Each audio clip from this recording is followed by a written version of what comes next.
৭ বছর পর বাড়ি ফিরছে খান বংশের বড় ছেলে সাজ্জাদুল খান আবির। বাড়ি ফিরছে বলে ভুল হবে, বিদেশ থেকে দেশে ফিরছে আবির। এই ৭ বছরে খান বাড়িতে ঘটে গেছে অনেক ঘটনা, যার সাথে সশরীরে যুক্ত নেই আবির। তবে আত্মিকভাবে প্রতিটা ঘটনায় জড়িয়ে আছে সে। আবিরের বাবা চাচা তিনজন। আবিরের বাবা সবার বড় নাম আলী আহমদ খান। তানভীরের বাবা মেজো নাম মোজাম্মেল খান। ছোট চাচ্চুর নাম ইকবাল খান। আবির তার বাবা মায়ের একমাত্র ছেলে। মেজো চাচা মানে মোজাম্মল খানের এক ছেলে এক মেয়ে। ছেলের নাম তানভীর খান, মেয়ের নাম মাহাদিবা খান মেঘ। ছোট চাচার এক মেয়ে, এক ছেলে মিম আর আদি। এখনও তারা এলাকার যৌথ পরিবারগুলোর মধ্যে শ্রেষ্ঠ। বাড়ির সকলের প্রাণ যেন এক সুতোয় বাঁধা। 5 ভাই বোনের মধ্যে আবির সকলের চোখের মণি।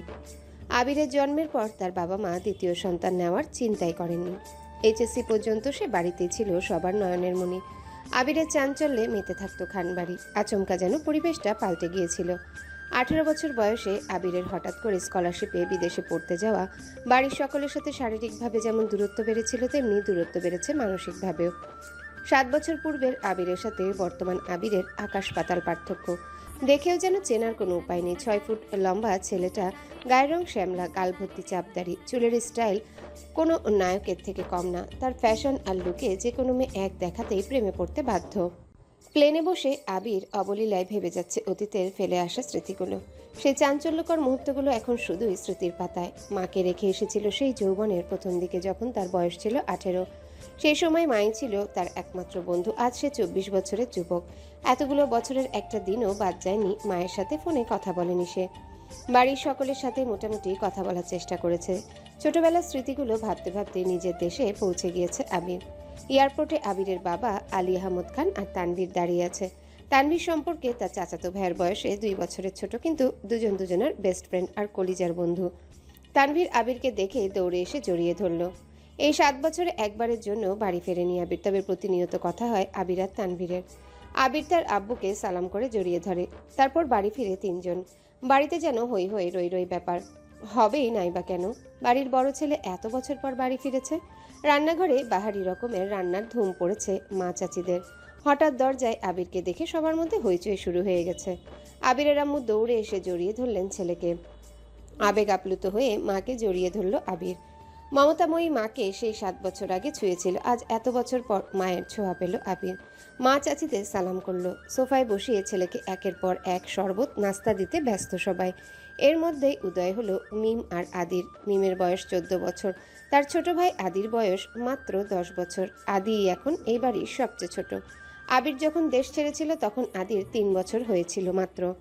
ভিডিও কলে দেখতে দেখতে ভাইকে সে একটু চেনে। দৌড়ে এসে জড়িয়ে ধরেছে ভাইকে। আবিরও জড়িয়ে ধরেছে আদিকে।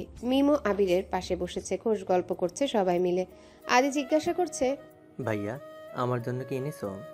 আবির যেই না উঠতে যাবে মা চাচিরা উঠতে দিচ্ছে না। আগে শরবত খাবি তারপর উঠবি। আবির তানভীরের দিকে তাকিয়ে বলল। ওই লাগেজটা নিয়ে এত। তানভীর একটা লাগেজ টান দিতে যাবে। আবির আচমকায় বসা থেকে দাঁড়িয়ে। ওইটাতে ছবি না। তানভীর সহ বাড়ির সকলেই যেন অবাক হয়ে গেল। আবির আবারও ঠান্ডা মাথায় বলল। পাশের লাগেজটা নিয়ে আয়। তানভীরও তার কথা মতো লাগেজ নিয়ে আসলো। লাগেজ খুলে যে যার মতো জিনিস বের করছে আর জিজ্ঞাসা করছে এটা কার ওইটা কার। আবির শরবত খেতে খেতে উত্তর করছে, আদির জন্য বিদেশি দামি দামি খেলনা, মিমের জন্য ড্রেস, কসমেটিক্সের বক্স, মা কাকিদের জন্য অনেক গিফট, তানভীরের জন্য মোবাইল, একটা ল্যাপটপ, অন্যান্য গিফট। আলাদা আরেকটা ল্যাপটপ আছে। মিম জিজ্ঞাসা করছে, ভাইয়া এই ল্যাপটপটা কি তোমার? আবির উত্তর দেয়। না, এটা মেঘের জন্য। মেঘের মা হালিমা খান জিজ্ঞাসা করলেন, মেঘের ল্যাপটপ কি দরকার বাবা? ও তো এসএসসি পরীক্ষা শেষ, সামনে অ্যাডমিশন আছে, অনেক কিছু জানার বা পড়ার দরকার আছে। মোবাইল দেখে পড়ার থেকে ল্যাপটপে সুবিধা হবে, তাই নিয়ে আসলাম। আমার জন্য নিয়ে আসতো একটা। আবির অবলীলায় হেসে উত্তর দেয়। তোর 18 বছর বয়স হলে তোকে কিনে দেবো, চিন্তা করিস না। মিম খুশিতে গদগদ হয়ে বলে, ধন্যবাদ ভাইয়া। বাড়ির হইচই শুনে ঘর থেকে বের হলেন ছোট চাচা ইকবাল খান। আবির চাচ্চুকে দেখেই সালাম করতে চায়। চাচ্চু বাধা দিয়ে জড়িয়ে ধরেন ভাতিজাকে। ইকবাল খান বাড়ির সকলের দিকে এক পলক তাকিয়ে নরম স্বরে বললেন, এতদিনে এই বাড়িটা পরিপূর্ণ হলো। ইকবাল খানের জন্য আনা উপহার আবির নিজের হাতেই চাচ্চুকে দিল। বাকিদের জিনিসগুলো একটা একটা করে দিল আবির। মেজো চাচ্চু মানে মোজাম্মেল খান বাসায় নেই, তাই ওনার জন্য আনা গিফট যত্ন করে রেখে দিল আবির। লাগেজে পড়ে আছে একটা বক্স যেটা র্যাপিং পেপারে মুড়ানো আর একটা শপিং ব্যাগ। আদি জিজ্ঞাসা করছে। ভাইয়া ওইটা কার? আবির ল্যাপটপের পাশে বক্স আর শপিং ব্যাগটা রেখে উত্তর করলো। এগুলো মেঘকে দিয়ে দিও, আমি রুমে যাচ্ছি।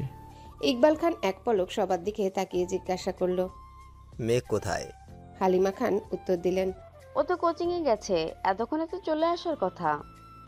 আবির বাকি দুইটা লাগেজ নিয়ে উঠতে যাচ্ছিল, হঠাৎ পিছনে ফিরে মায়ের দিকে তাকিয়ে প্রশ্ন করলো। আমি কোন রুমে থাকবো? ছেলের এমন প্রশ্নের জন্য মা মালিকা খান হতভম্ব হয়ে পড়লেন। তৎক্ষণাৎ স্বাভাবিক হয়ে উত্তর করলেন। তোর রুম তোরই আছে, আজ সকালেই পরিষ্কার করা হয়েছে।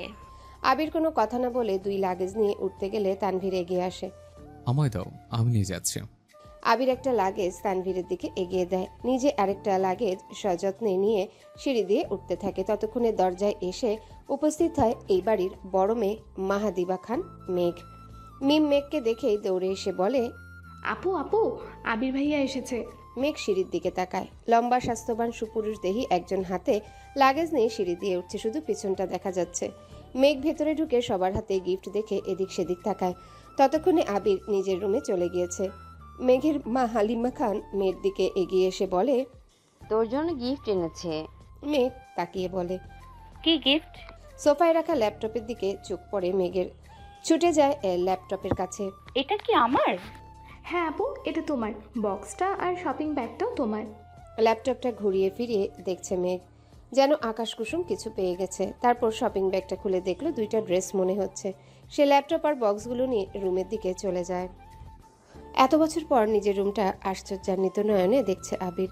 সেই পরিচিত ঘ্রাণ, যেখানে সে নিজের জীবনের 12টা বছর কাটিয়েছিল। যে রুমটা ছিল তার একান্তই ব্যক্তিগত, আজও তাই আছে। একটা জিনিসও এদিক সেদিক হতে দেননি আবিরের মা মালিহা খান। এমনকি রুমে বছরের পর বছর তালা দিয়ে রেখেছেন তিনি। যখনই ছেলের কথা মনে হতো, ছেলে রুমে এসে নীরবে কেঁদে যেতেন, যেন কেউ বুঝতে না পারে। আবির রুমে ঢুকে লাগেজ খুলে নিজের পরনের টি শার্ট হাতে শাওয়ার নিতে চলে যায়। শাওয়ার শেষে বের হলো একটা কফি কালার টি শার্ট আর একটা ট্রাউজার পরে হাতে টাওয়েল নিয়ে মাথা চুল মুছতে মুছতে খাটে বসে আছে তানভীর। লাগেজ নিয়ে এসে রুমেই বসে আছে সে। তানভীরকে দেখে আবির জিজ্ঞাসা করছে। কি হলো, কিছু বলবি? তানভীর মুচকি হেসে জিজ্ঞাসা করছে। আচ্ছা ভাইয়া, ওই লাগেজটা ধরতে দিলে না কেন? কি আছে ওইটাতে? আবিরের চক্ষুদয়ে উদ্বেগ স্পষ্ট, চোয়াল শক্ত করে উত্তর দিল। এটাতে আমার পার্সোনাল জিনিস আছে। তানভীর হাসতে হাসতে উত্তর দেয়। সেই পার্সোনাল জিনিসগুলো দেখতে চাচ্ছে আমার অবুঝমন। কি করব বলো? স্বভাবসুলভ গম্ভীর কণ্ঠে উত্তর দিল আবির। কাউকে দেখানো জিনিস আশা করি পার্সোনাল হবে না। তানভীর ভাইয়ের আপত্তিস্বর বুঝতে পেরে এই বিষয়ে আর কিছু বলেনি, শুধু জিজ্ঞাসা করে। বিকেলে কি বের হবে? আবির উপর নিচ মাথা নেড়ে হ্যাঁ সূচক সম্মতি জানায়। তানভীর কথা না বাড়িয়ে চুপচাপ বিদায় নেয় রুম থেকে। আবির খাটের এক কোণায় বসে মোবাইল হাতে নিয়ে গুরুত্বপূর্ণ কিছু চেক করতে ব্যস্ত হয়ে পড়ে। মেঘ নিজের রুমে ঢুকে শপিং ব্যাগ খুলে 3টা ড্রেস বের করলো। 3টা জামাই অসাধারণ সুন্দর, 2টা গাউন ড্রেস আর একটা গর্জিয়াস কাজের 3 পিস। ল্যাপটপটাও খুলে দেখে তার প্রয়োজনীয় সকল অ্যাপ ব্রাউজার অলরেডি ল্যাপটপে সেট করা আছে। মেঘের দৃষ্টি যায় র্যাপিং পেপারে মোড়ানো বক্সের দিকে। র্যাপিং পেপার খুলতেই চোখে পড়ে 3টা উপন্যাসের বই, যেগুলোর উপরে ছোট একটা চিরকুটে লেখা অ্যাডমিশনের পরে পড়বি। তার সাথে একটা ছোট বক্স, যেখানে এক বক্স রঙিন পাথর। মেঘের এই পাথরগুলো ছোটবেলায় খুব পছন্দ ছিল। তার সাথে একটা আইফোন 13 প্রো ম্যাক্স মোবাইলের বক্স। ফোন দেখে মেঘের চক্ষু চড়ক গাছ। অনেকদিন যাবৎ মনের কোণে সুপ্ত ইচ্ছে ছিল একটা আইফোন কেনার, কিন্তু কাউকে বলার মতো সাহস হয়নি তার। এগুলো দেখে খুশিতে গদগদ হয়ে পড়েছে মেঘ। ইন্টার সেকেন্ড ইয়ারে পড়াকালীন মেঘের যখন কলেজ, প্রাইভেট কোচিং সব মিলিয়ে ব্যস্ততায় দিন কাটছিল, তখন তানভীর তার পুরনো একটা ফোন দিয়েছিল মেঘকে। সিমটাও ছিল তানভীরের। বাসার মানুষের বাইরে শুধু 3-4 জন বান্ধবীর নাম্বার ছিল সেই ফোনে। এমনকি স্যারদের কেউ নাম্বার দিতে নিষেধ করেছিল কড়া ভাষায়। তানভীর বরাবরই বোনের ব্যাপারে খুব সিরিয়াস। ভাইরা বোনকে শাসন করে ঠিক আছে, কিন্তু তানভীর মেঘকে একটু বেশি শাসনে রেখেছে এত বছর।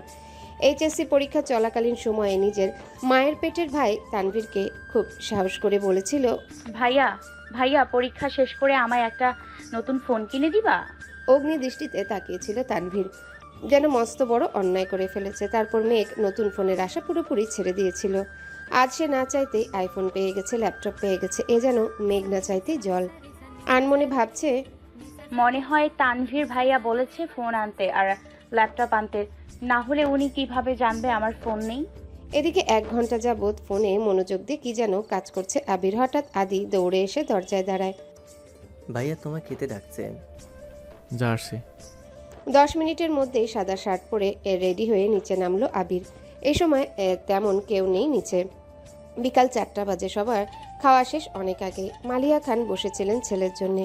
ছেলের ফিটফাট হয়ে রেডি হওয়া দেখে মালিহা খান জিজ্ঞাসা করছেন, কোথাও যাবি? হ্যাঁ, একটু কাজ আছে। আবির চুপচাপ খাবার খাচ্ছে। ছোটবেলায় যা যা সে পছন্দ করত সব রান্না হয়েছে আজ। সব খেতে পারেনি, যতটুকু সম্ভব খেয়ে উঠে পড়েছে। এরই মধ্যে তানভীর হাজির হয়েছে। ভাইয়া আমি রেডি, এখন যাবে নাকি লেট হবে? এখানে বের হবো। মালিহা খান রান্নাঘর থেকে ডেকে বলছেন, গাড়ি নিয়ে বের হবি না? চাবি নিয়ে যা। গাড়ি লাগবে না আম্মু। দুভাই বের হয়ে গেল। যৌথ পরিবারগুলোর সবচেয়ে আনন্দময় সময় হলো সন্ধ্যাবেলা। বাড়ির সকলে মিলে হইচই করে বিকেলের নাস্তা খাওয়া, একটু টিভি দেখা, খেলাধুলা করা, আড্ডা দেওয়া। সমস্যা শুধু বড় ভাই তানভীর সবসময় মেঘকে চোখে চোখে রাখে। কি করছে কি না করছে, কখন খাচ্ছে, পড়াশোনা করছে কিনা, এসব কিছু দেখায় যেন তার একমাত্র কাজ। কিন্তু মিম আর আদিকে কোনোদিন একটা ধমক পর্যন্ত দেয়নি তানভীর। এ কেমন দুমুখ ব্যবহার। তানভীর যতক্ষণ বাসার বাইরে থাকে, মেঘ ততক্ষণ মুক্ত স্বাধীন। তানভীর বাসায় না থাকায় 3 ভাই বোন মিলে ছোটাছুটি করছে। মেঘ যা বলে ছোট দুইটা তাই করে। মেঘ আর আবিরের এখনও দেখা হয়নি। মেঘ কোচিং থেকে এসে রুমে যে ঢুকেছিল তার গিফট নিয়ে ব্যস্ততার কারণে সবেমাত্র রুম থেকে নিচে এসেছে। অন্যদিকে আবির বাসা থেকে চলে গেছে আরও 2 ঘন্টা আগে। মেঘ, মিম আর আদির ছোটাছুটি শেষ হয় বড় আব্বু জনাব আলী আহমদ খানের বাসায় প্রবেশ দেখে। আলী আহমদ খান বাসায় ঢুকতে ঢুকতে নিজের স্ত্রী মালিহা খানকে জিজ্ঞাসা করলেন। মালিহা খান উত্তরে বললেন, ও তো তানভীরকে নিয়ে বের হলো, বললো কি কাজ আছে। আলী আহমদ খান সোফায় বসতে বসতে মেঘের দিকে তাকিয়ে প্রশ্ন করলেন। পড়াশোনার কি অবস্থা আম্মু? মেঘ শান্ত স্বরে উত্তর করল। আলহামদুলিল্লাহ ভালো বড়াব্বু। তবে কি? প্রশ্ন করলেন আলী আহমদ খান। আমার ফিজিক্স আর ম্যাথে একটু সমস্যা, কোচিংয়ের সাথে কুলাতে পারছি না। প্রাইভেটগুলোতেও অনেকটা এগিয়ে গেছে। ঠিক আছে, তোমাদের জন্য প্রাইভেট টিউটর নিয়ে আসবো। কাল বা পরশুর মধ্যে ম্যানেজ করে দিতেছি। তুমি চিন্তা করো না, মন দিয়ে পড়াশোনা করো আম্মু। তোমার ভাই তানভীর তো আমার কোনো কথাই শোনে না, আর না শোনে তোমার আব্বুর কথা। কোথা থেকে মাথায় ভূত চেপে রাজনীতি করবে। পড়াশোনায় গুরুত্ব না দিয়ে রাজনীতিতে গুরুত্ব দিচ্ছে। তুমি পড়াশোনা করে মেডিকেল অথবা ঢাকা বিশ্ববিদ্যালয়ে যেন চান্সটা হয়ে যায়। জি বড়াব্বু, চেষ্টা করব। খেয়েছো কিছু তোমরা? আলী আহমদ খান জিজ্ঞাসা করলেন। এবার উত্তরটা মিম দিল। হ্যাঁ বড় আব্বু, খেয়েছি আমরা। ঠিক আছে, এখন রুমে গিয়ে পড়তে বসো। 3 ভাই বোন কোনো কথা না বলে 3 দিকে যার যার রুমে চলে যায়। রাত 9টায় বাড়িতে ঢুকে আবির আর তানভীর। খাবার টেবিলে খেতে বসেছে 3 ভাই আর আদি। মিম, মেঘ কেউ নেই। রান্নাঘরে 3 যা খাবার রেডি করছেন। বিকেলে আবির সাদা শার্ট পরে বেরিয়েছিল। সাদা শার্টের 2-3 জায়গায় একটু একটু রক্ত লেগে আছে, আর আবিরের হাতে 3টা ওয়ান টাইম ব্যান্ডেজ লাগানো। নজরে পড়ে ইকবাল খানের। কিরে আবির, তোর হাতে কি হয়েছে? শার্টেই বা দাগ কিসের? এই কথা শুনে ছুটে আসেন মালিহা খান। কি হয়েছে আবির? বুকের ভেতর ছ্যাদ করে উঠেছে তার। একমাত্র ছেলের শরীরে একটা আঁচড়ও মা সহ্য করতে পারেন না। তেমন কিছু না, হাতে একটু লেগেছিল। ঠিক হয়ে যাবে, চিন্তা করো না। আর কথা না বাড়িয়ে সিঁড়ির কাছে চলে যায় আবির। আলী আহমদ খান ছেলের দিকে তাকিয়ে প্রশ্ন করেন, খাবে না? না আব্বু, বিকেলে খেয়েছি, খিদে নেই। এই বলে রুমের দিকে চলে যায় আবির। আবিরের কণ্ঠ শুনে মেঘ রুম থেকে বের হয় তাড়াতাড়ি। এতগুলো গিফট দিলে অবশ্যই ধন্যবাদ জানানো উচিত। 7 বছরে ভাইয়ার মুখটাও দেখেনি সে, কিন্তু মেঘ রুম থেকে বের হতে হতে আবির রুমে ঢুকে পড়েছে। মেঘের চোখে মুখে নীরবতা। নিচে গিয়ে সবার সাথে খেতে বসে। তানভীরও খেতে বসেছে হাত মুখ ধুয়ে। ইকবাল খান তানভীরের উদ্দেশ্যে বলে, তুই তো ছিলি আবিরের সাথে, কি হয়েছে বল? চাচ্চু, আমি তো ভাইয়ের সাথে বের হয়েছিলাম, কিন্তু পরে আমি পার্টি অফিসে চলে গিয়েছিলাম, তাই সঠিক জানি না। মেঘ যেন কিছুই বুঝতে পারছে না। বাড়িতে এসেছে 7-8 ঘন্টা হয়ে গেছে মানুষটার, অথচ সে এখনো দেখেইনি তাকে। তার মধ্যে আবার কি অঘটন ঘটিয়েও ফেলেছে। সে শুধু চাচ্চু আর ভাইয়ার মুখের দিকে তাকাচ্ছে বারবার। আহমদ আলী খান গম্ভীর স্বরে তানভীরকে বললেন, সে তো তোমার ভাই কম বন্ধু বেশি। তাকে বলে দিও কোনো প্রকার মারপিট আর রাজনীতিতে যেন না জড়ায়। আর এটাও বলে দিও তাকে, তার বয়সটা কিন্তু আমি পার করে এসেছি। তাকে দেশে এনেছি মারপিট করার জন্য না, আমাদের ব্যবসার হাল ধরার জন্য। আসলে বড় আব্বু সামান্য হাত কেটেছে ভাইয়ার। থাক, আমায় কিছু বোঝাতে হবে না। কোনটা মারপিটের কাটা আর কোনটা কেটে যাওয়া আমি তো বুঝি। তুমি তো নিজের রাস্তা বেছে নিয়েছো, অন্তত তাকে বোঝাও এসব যেন না জড়ায়। জি বড় আব্বু। মেঘ আচমকাই প্রশ্ন করে বসে। কি হয়েছে? তানভীর মেঘের দিকে চোখ রাঙিয়ে তাকিয়ে বলে। তুই চুপচাপ খা। ইকবাল খান বড় ভাইয়ের দিকে তাকিয়ে বলে। আবির কেন মারামারি করবে? এত বছর বাইরে ছিল ছেলেটা, এখানে ওর কি এমন শত্রু আছে? বাড়ির সবার মধ্যে নীরবতা, কেউ কোনো কথা বলছে না। মেঘ মনে মনে ভাবছে, আবির ভাইয়া মারপিট করেছে, কিন্তু কেন? এত বছর ভাবতাম আমার ভাই পচা রাজনীতি করে, আমায় শাসন করে, কিন্তু আবির ভাই তো দেখা যাচ্ছে পুরাই হিটলার। কোনো এক আশঙ্কায় আবিরের মাথায় চিনচিন ব্যথা অনুভব হয়। ভীতিতে রুদ্ধ হয় তার শ্বাস। বারান্দায় দাঁড়িয়ে আনমনে কি যেন ভেবে যাচ্ছে আবির। দূরে ওই চাঁদটার দিকে তাকিয়ে আছে চক্ষু যুগল।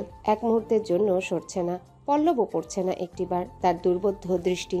হঠাৎ কারো অস্তিত্ব বুঝতে পেরে সাবলীল ভঙ্গিতে নড়ে চড়ে দাঁড়ায়, দৃষ্টি সরিয়ে নেয় চাঁদ থেকে, ঘাড় ঘুরিয়ে দেখে নেয় মানুষটাকে, তারপর ধীর স্থির কণ্ঠে জানতে চায়। কিছু হয়েছে? তানভীর সরল মনে বলে। বড় আব্বু বুঝতে পেরে গেছে তুমি মারপিট করেছ, তাই তোমাকে সাবধান করতে বলেছে যেন মারপিট আর রাজনীতিতে না জড়াও। আর কিছু? অবহেলায় প্রশ্নটা করলো আবির। না তেমন কিছু না, ব্যবসার হাল ধরতে বলল। তানভীর উত্তর দিল। আচ্ছা ঠিক আছে, আর কিছু বলবি? ভাইয়া মাথা ঠান্ডা করো তুমি, বাদ দাও প্লিজ। আমি তোমাকে শুধু জানিয়েছিলাম বিষয়টা, তুমি যে এইভাবে দেশে চলে আসবে আর এইভাবে ঝামেলা হবে এটা আমি ভাবতে পারিনি। বুঝতে পারলে আমি আগেই ব্যাপারটা সলভ করে ফেলতাম। তুই আমায় বাদ দিতে বলছিস? বাহ। আমি ওইভাবে কিছু বলিনি ভাইয়া, যা হবার তো হয়েছে। তুমি যা করেছো এরপর আশা করি আর কিচ্ছু হবে না। তাই বলছিলাম ওইসব চিন্তা বাদ দিয়ে একটু রেস্ট নাও, অনেকটা জার্নি করে এসেছ। আচ্ছা তুই এখন যা, এরপর থেকে আমার ব্যাপারে তোকে যে কোনো কেউ কিছু বললে এটা সবাইকে বলে দিস।